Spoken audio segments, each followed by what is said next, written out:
Vamos lá ao livro do profeta Abacuque, capítulo 3.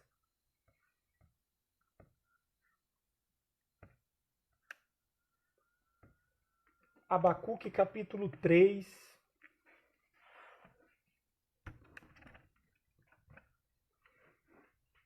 versículos do 17 ao 19. Vou dar alguns segundos a mais para que vocês encontrem aí o profeta Abacuque. É um livro pequeno, tá? Antes de Sofonias.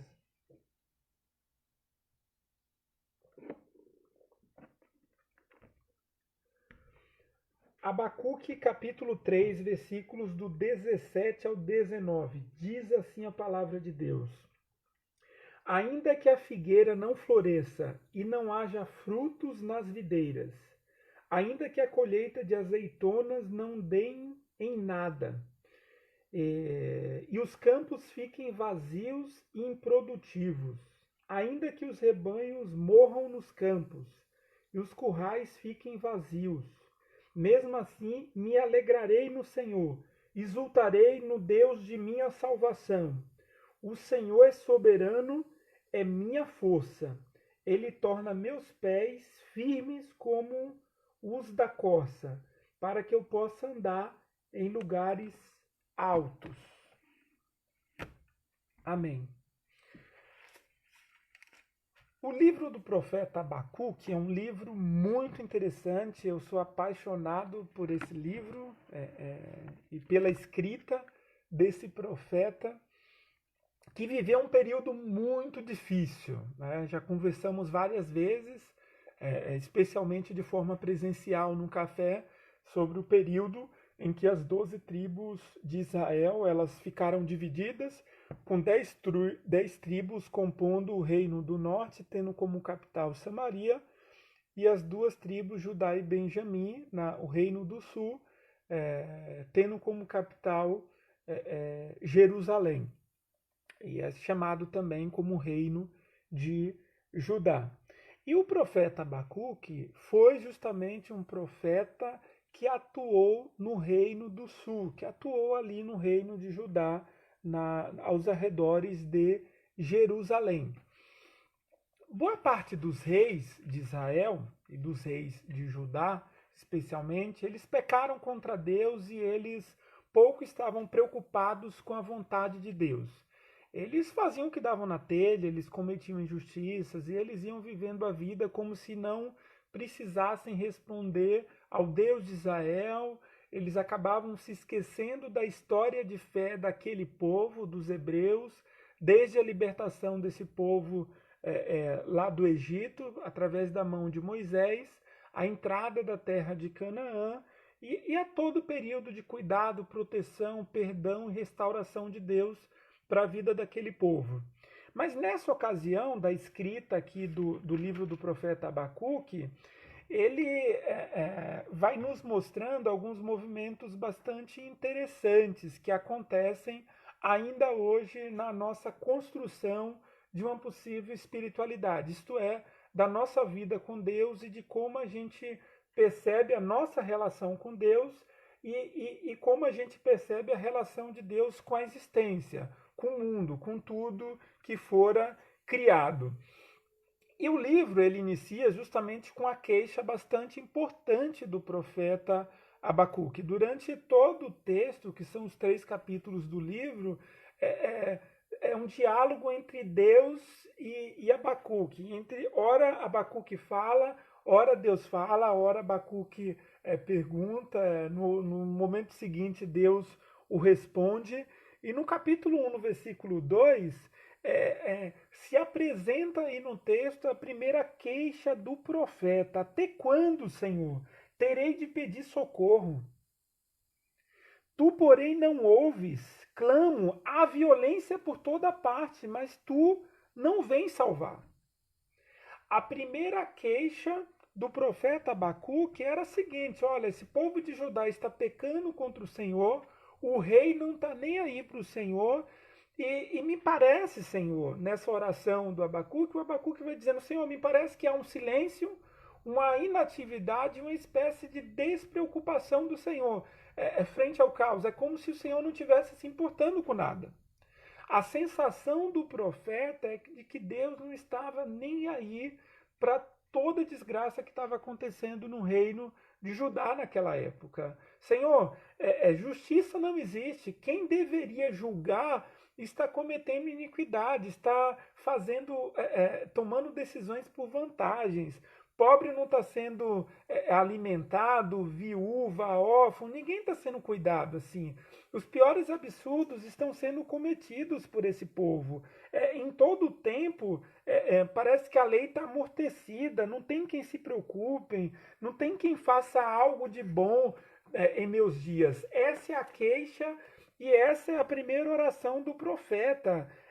Ele fala assim, parece que todo lugar que eu olho, o Senhor está me fazendo ver isso, só há violência e só há injustiça. Então, onde está o Senhor no meio disso tudo? Assim, eu estou achando que o Senhor está muito na sua. Parece que o Senhor não está nem aí para o que está acontecendo no reino de Judá. Eu sou profeta, eu tenho comunhão contigo, eu estou percebendo tudo que está acontecendo, ninguém ouve a tua mensagem, ninguém se atenta à tua lei. Senhor, o que está acontecendo assim? Eu não estou entendendo. E aí, capítulo 1, a partir do versículo 6, é curioso porque vem a primeira resposta de Deus como resultado da primeira queixa do profeta, de que Deus estivesse em silêncio. E Deus responde: eu estou levantando os babilônios, um povo cruel e violento. Eles marcharão por todo o mundo e conquistarão outras terras. Eles são conhecidos por sua crueldade e decidem por si mesmos o que é certo. Os seus cavalos, eles são mais velozes que os leopardos e mais ferozes que os lobos ao anoitecer. Eles atacam como águias, vêm de longe, pega a presa, devora, eles destroem tudo com muita violência. Então a resposta de Deus para a queixa do profeta, dizendo que Judá estava pecando, aquele reino do sul estava pecando, de que Deus não estava fazendo nada, Deus responde: eu vou levantar os caldeus, que são os babilônios, e eles vão destruir os habitantes de Judá. Os caldeus, os babilônios, eles estavam conquistando todo o Oriente Próximo naquele período. Eles já estavam num processo de derrubada do reino da Síria, que já tinha destruído Samaria, e o reino do norte décadas antes desse período. E o que Deus está dizendo é: eu vou usar esse povo para punir o povo de Judá. Então a resposta de Deus parece não fazer muito sentido. Senhor, eu estou reclamando para o Senhor porque eu percebo que há muita injustiça no mundo, há muita injustiça na época que eu estou vivendo, ninguém faz o bem, ninguém se preocupa com o que é certo, ninguém se preocupa com o que tem valor, e o Senhor está me respondendo que vai usar os babilônios para destruir, é isso?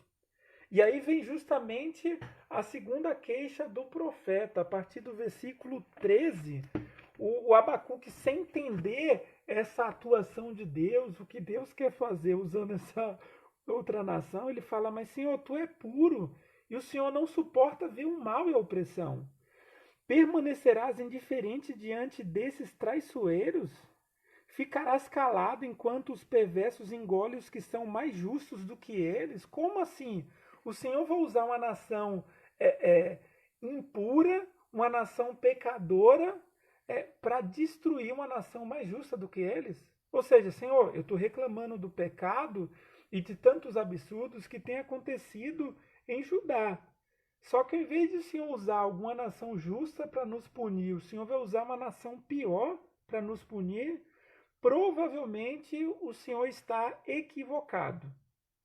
O Senhor deve estar enganado, porque não faz sentido. Senhor, eu orei, apresentei a minha queixa. O Senhor me respondeu com esse absurdo? Não faz sentido. Não faz sentido o Senhor cometer alguma coisa, uma ação que eu considero como mais injusta do que aquelas sobre as quais eu já estava reclamando.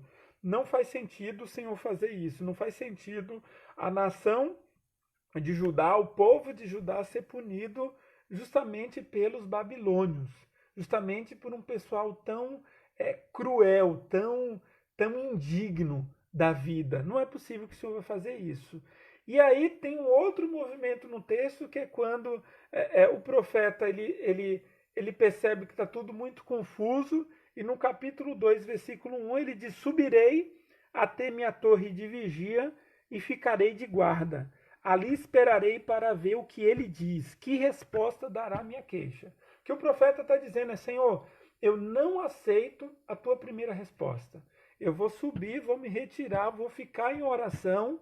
O Senhor está fazendo como forma de responder a minha oração. E o texto diz que ele se retirou. E ele se retirou para quê? Para ouvir Deus. Ele se retirou para entender o que Deus estava fazendo, para que aquilo se acomodasse no coração dele, para que aquilo fosse sustentável para a espiritualidade dele. E a segunda resposta de Deus vem justamente aí a partir do versículo 2, quando Deus, então o Senhor me disse: escreva a minha resposta em tábuas, para que se possa ler depressa e com clareza. Esta é uma visão do futuro, descreve o fim, e tudo se cumprirá. Se parecer que demora a vir, espere com paciência, pois certamente acontecerá e não se atrasará. Depois desse tempo de espera do profeta naquela torre, Deus responde para ele: olha, Abacuque, eu tenho o meu tempo. Eu tenho o meu tempo de atuar e eu tenho a minha forma de atuar. E no momento certo eu vou punir os caldeus. Eles são injustos, eles são cruéis, e eu sei disso, eu estou vendo isso. É como se Deus estivesse dizendo para Abacuque: você se esqueceu quem eu sou? Você se esqueceu que eu vejo todas as coisas? Você se esqueceu que eu sei antes que as coisas aconteçam? Você se esqueceu que eu não fui criado? Você se esqueceu que eu vivo desde sempre e antes da existência do tempo, e que eu vivo para sempre? Então, assim, cuidado, eu acho que você está confuso tentando compreender coisas que não estão ao seu alcance. Eu estou vendo absolutamente tudo. Eu, Senhor, vejo o pecado de Judá e vejo também o pecado dos babilônios, o pecado dos caldeus.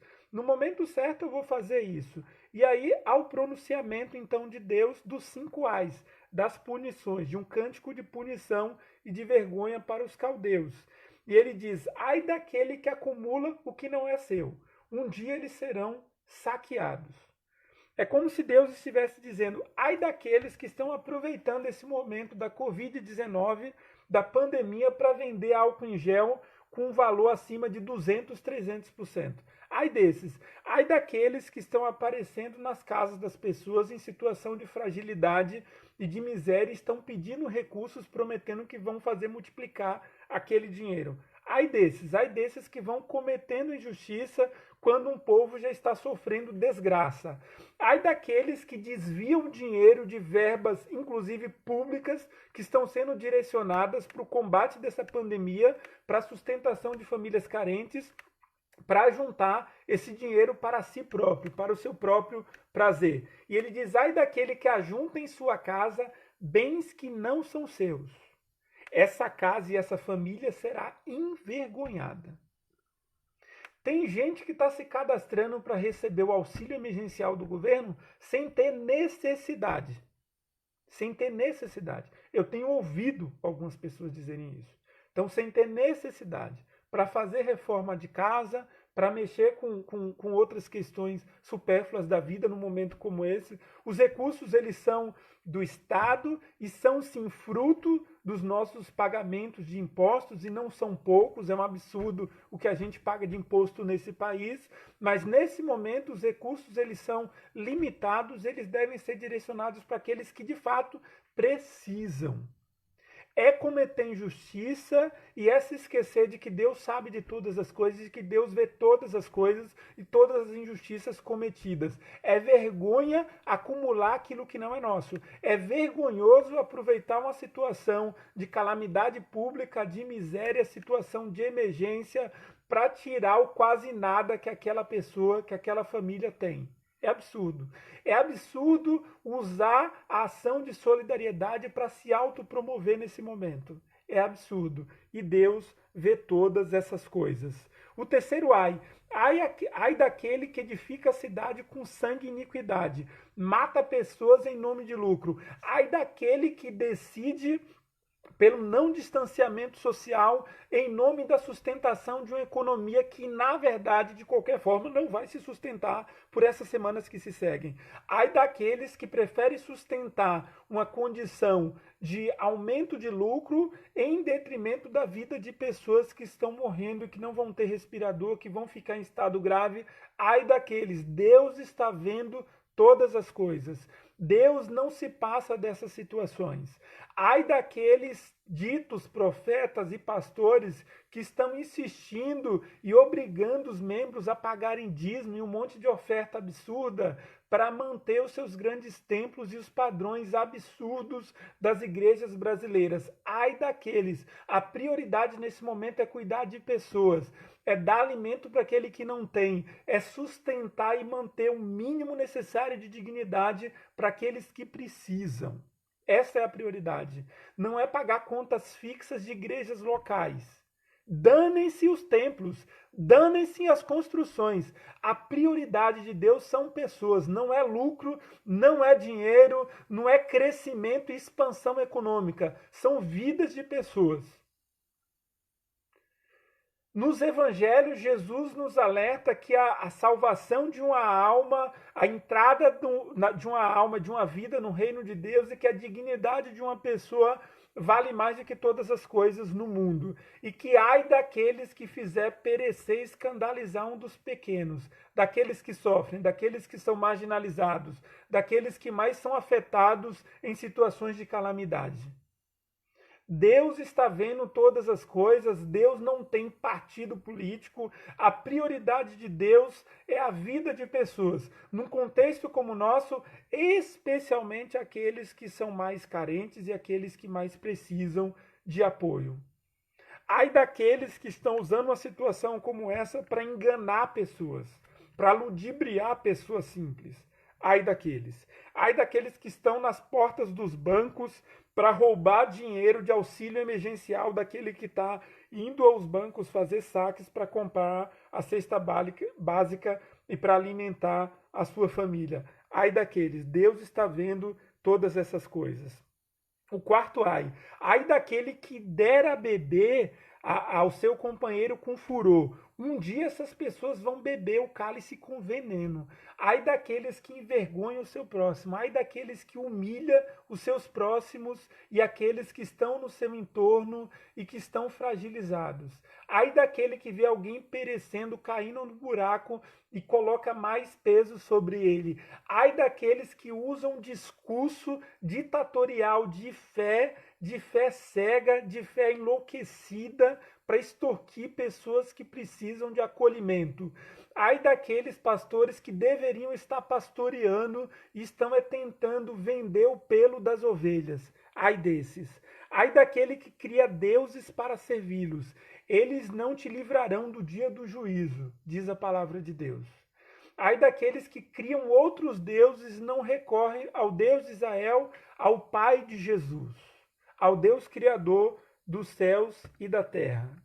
E essa é a resposta, a segunda resposta de Deus para Abacuque. Abacuque, eu sei que você não está entendendo, mas eu tenho o meu tempo, eu não estou à parte dessas coisas que estão acontecendo. Eu vejo todas as coisas. A mensagem de Deus para Abacuque é justamente essa. Abacuque, eu estou vendo o que está acontecendo. E te digo mais, Abacuque, no meio de toda essa confusão, você vai aprender que o que eu estou construindo é uma coisa muito maior do que a punição que você está esperando em relação ao povo de Judá. Você vai aprender que o justo viverá pela fé. O justo é aquele que vai crer mesmo diante da impossibilidade. O justo viverá pela fé. E aí, na sequência, tem a oração do profeta em forma de canto. Capítulo 3, a partir do versículo 2, o profeta diz assim: ouvi a teu respeito, Senhor. Estou maravilhado com as tuas obras. Neste momento de tanta necessidade, ajuda-nos outra vez, como fizeste no passado.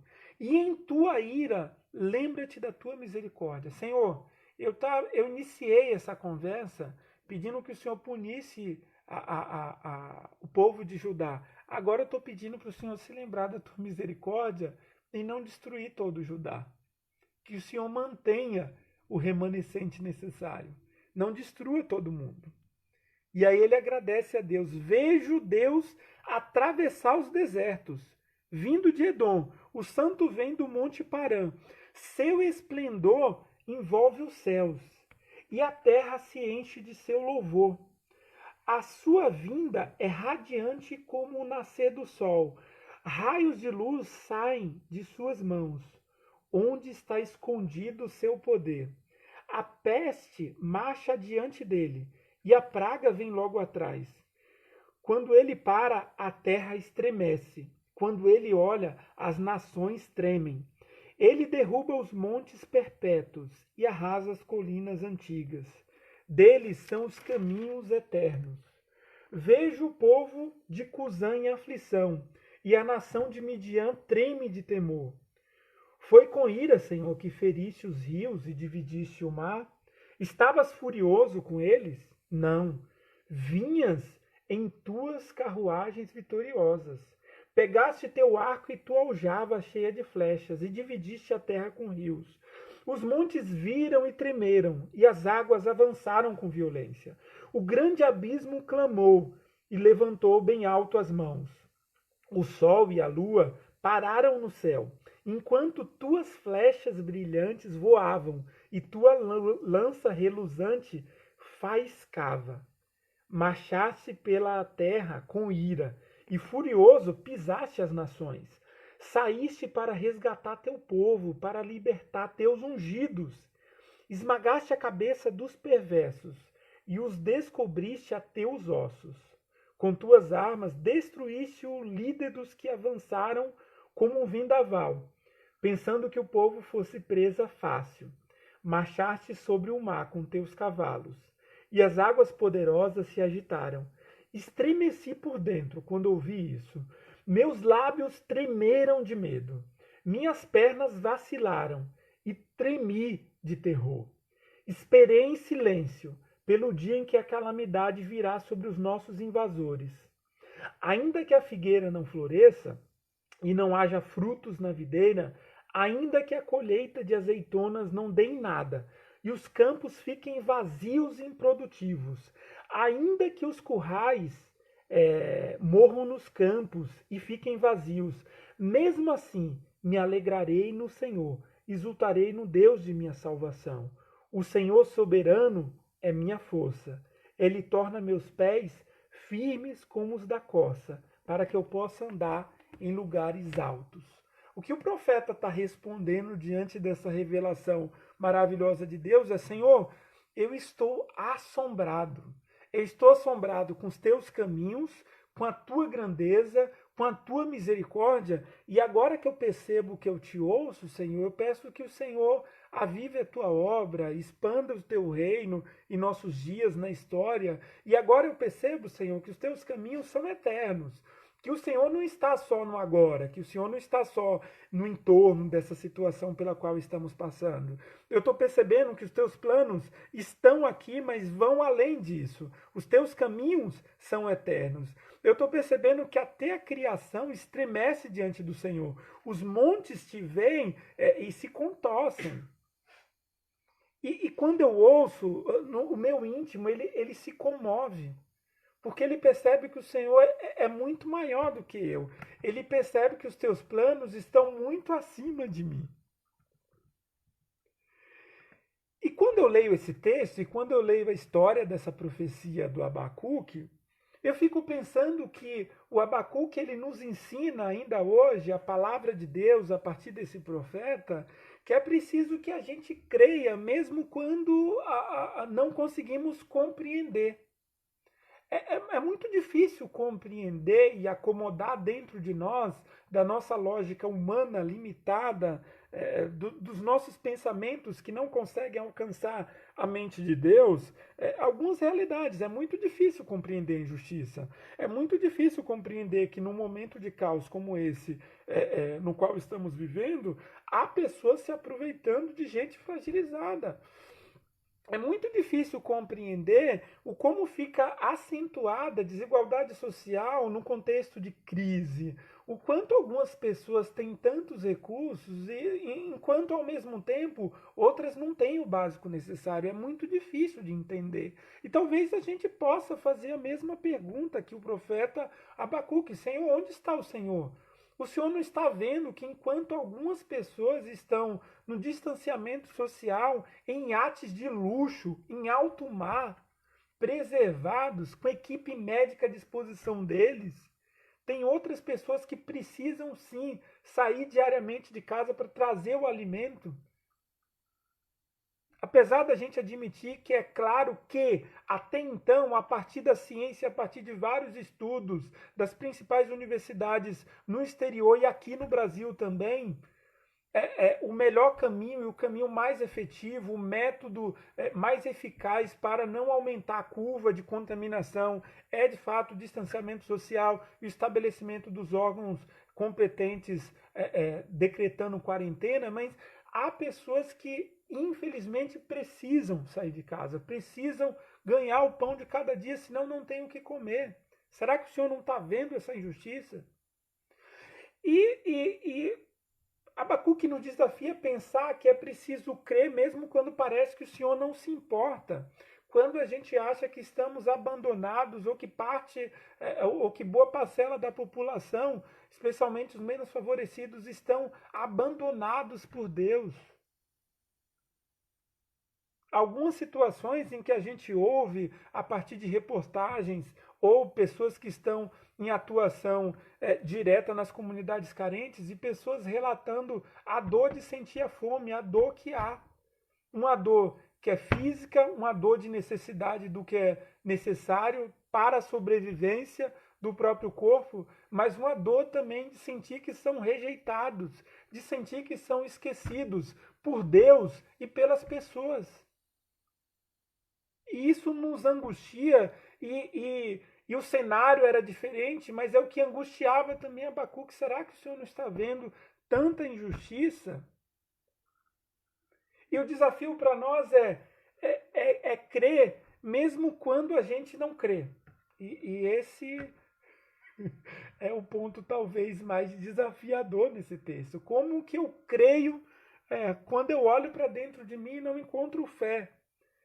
Será que eu tenho que fazer como aquele centurião e falar: Senhor, ajuda a minha incredulidade? A gente tem um grande desafio de decidir crer todos os dias no Senhor, independente ou apesar das situações que nos cercam.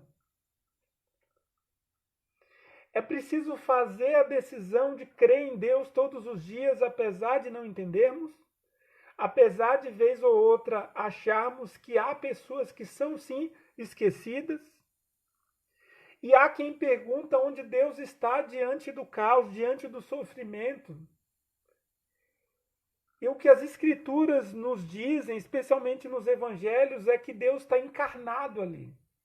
Deus está com aquele que está na UTI com ele, está morrendo com aqueles que morrem, está na angústia, na dor, no luto daqueles que veem as suas pessoas tão queridas partindo. Deus está com a gente. E Deus está vendo absolutamente tudo. O que esse texto nos ensina e nos alerta é que a gente não pode caminhar única e exclusivamente baseados na existência momentânea desse mundo. O que Deus diz para Abacuque é: o justo viverá pela fé. E fé depende de que a gente tenha esperança. Mas esperança, segundo o apóstolo Paulo, não é esperança se a gente já tem, já está vendo o que vai acontecer. Esperança, ela só acontece no ambiente de fé. É quando eu espero mesmo que aparentemente não vai chegar. É quando eu espero a justiça de Deus frente à injustiça da vida. É quando eu espero a expansão e o crescimento da dignidade entre todos os seres humanos, em especial entre aqueles que são menos favorecidos, diante do egoísmo daqueles que possuem.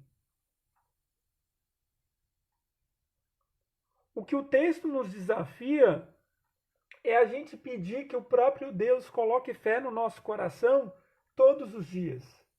É olhar para a situação e dizer com coração contrito, com coração que compreendeu que é impossível compreender Deus, apesar da confusão da frase, e que descansa num Deus de amor, que descansa num Deus que sabe de todas as coisas, num Deus que não esquece o ser humano, num Deus que não se distancia da nossa dor.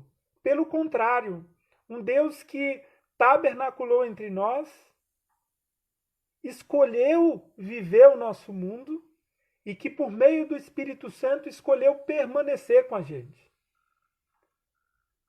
E que já passou por tantas coisas junto com toda a humanidade e, mais uma vez, está passando conosco, humanidade, por essa situação de crise. Por um Deus que estabeleceu a Igreja de Jesus, o corpo de Cristo, como manifestação da sua graça, da sua plenitude, e que deu a essa igreja, a essa comunidade de Jesus, a homens e mulheres que foram alcançados pelo poder transformador da vida de Jesus, a possibilidade de serem canais de Deus para abençoar a vida de pessoas, para acreditar no meio do caos, para seguir diante da impossibilidade e para afirmarem como Abacuque: ainda que as coisas não aconteçam como eu estou esperando, eu vou continuar com o Senhor. Eu vou me alegrar no Senhor. Eu vou sustentar a minha estabilidade diante de Deus interna, ainda que externamente as coisas saiam do lugar e ultrapassem aquilo que eu julgo que seja o meu limite. Eu vou continuar acreditando. Essa é uma mensagem de fé, essa é uma mensagem de esperança. Quando eu decido crer, eu digo eu creio, Senhor. Mas as situações estão piores, a injustiça está aumentando. Eu continuo a crer num Deus justo. Eu continuo a acreditar no reino de Deus, onde habita a justiça.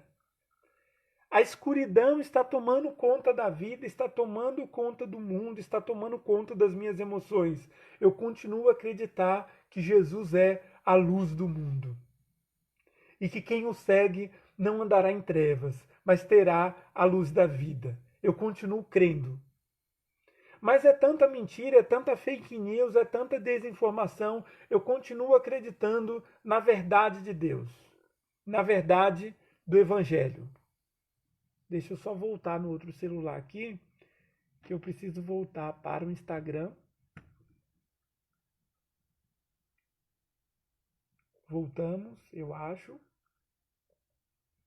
Então, esse é o nosso desafio. É o desafio de mantermos a nossa fé, nossa esperança e nossa satisfação naquilo que eu acredito e insisto que Deus está construindo dentro de cada filho e filha sua.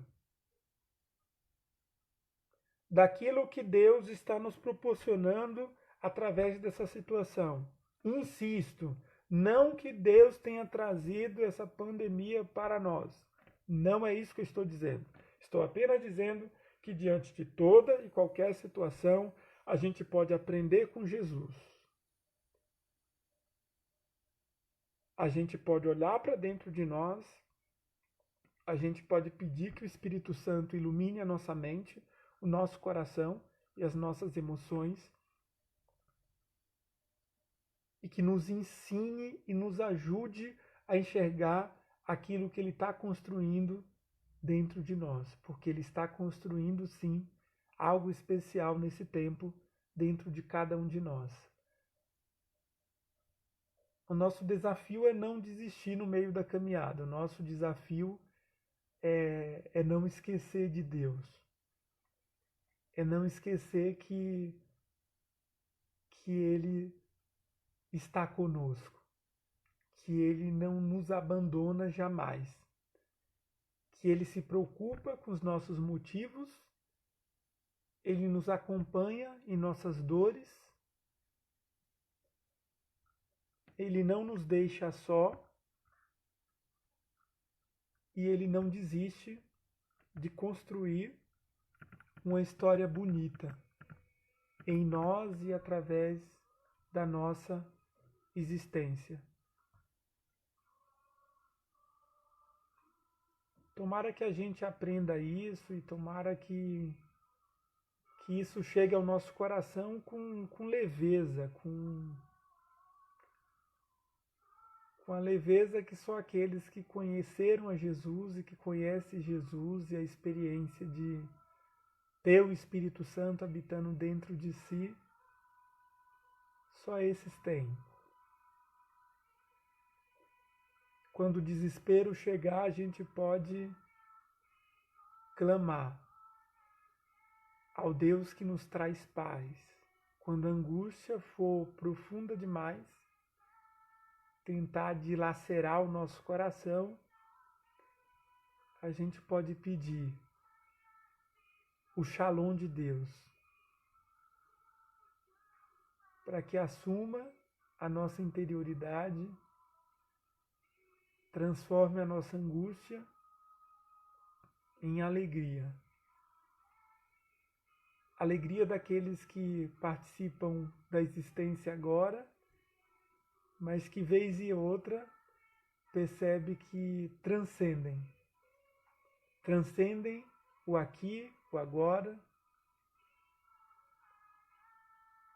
que a gente perceba no meio do caos rasgos de misericórdia de Deus, sinais de que Ele está conosco, sinais de que não fomos abandonados, de que não seremos abandonados. Ele está conosco. Ele é o nosso refúgio e fortaleza no momento da angústia. Ainda que situações se levantem contra nós, a gente pode crer num Deus de amor.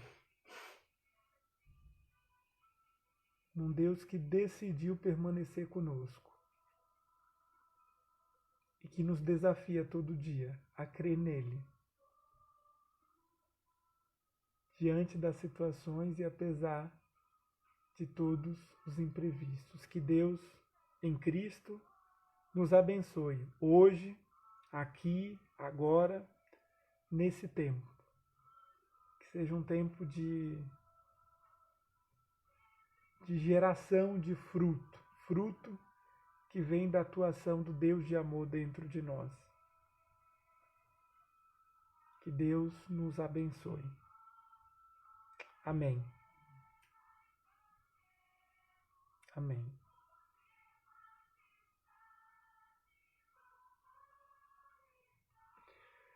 Amém. Boa semana para vocês. Nosso Café Expresso Online, nós fizemos alteração.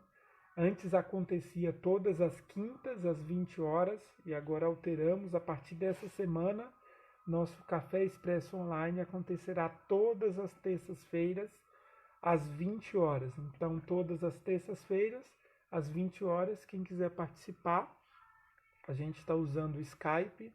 Encaminhamos um link para aqueles que querem estar nesse tempo de conversa e de oração conosco. Você é o nosso convidado. Temos gasto um tempo muito especial juntos, um tempo de conversa, leveza, edificação, oração, choro, risadas, e tem sido muito especial esses nossos encontros semanais. Caso você tenha alguma necessidade também, pode fazer contato com a gente pelas redes sociais, Facebook, Instagram, WhatsApp, e estamos aí para servi-los, tá bom? Aqueles que puderem também, vou até pedir que o Edu coloque os dados de agência e conta nas redes sociais, Como eu disse, conseguimos reduzir os custos do nosso espaço, mas aqueles que puderem, e somente se puderem, participar dessa ajuda, será muito bem-vinda. Mas caso esteja com alguma necessidade, inclusive financeira, pode fazer contato e vamos tentar, junto a amigos, parceiros e tantas outras pessoas que estão servindo com a gente, levantar esses recursos, cesta básica e seja qual for a sua necessidade. Insisto, esse é um tempo de cuidado, oração e solidariedade. Deus abençoe vocês.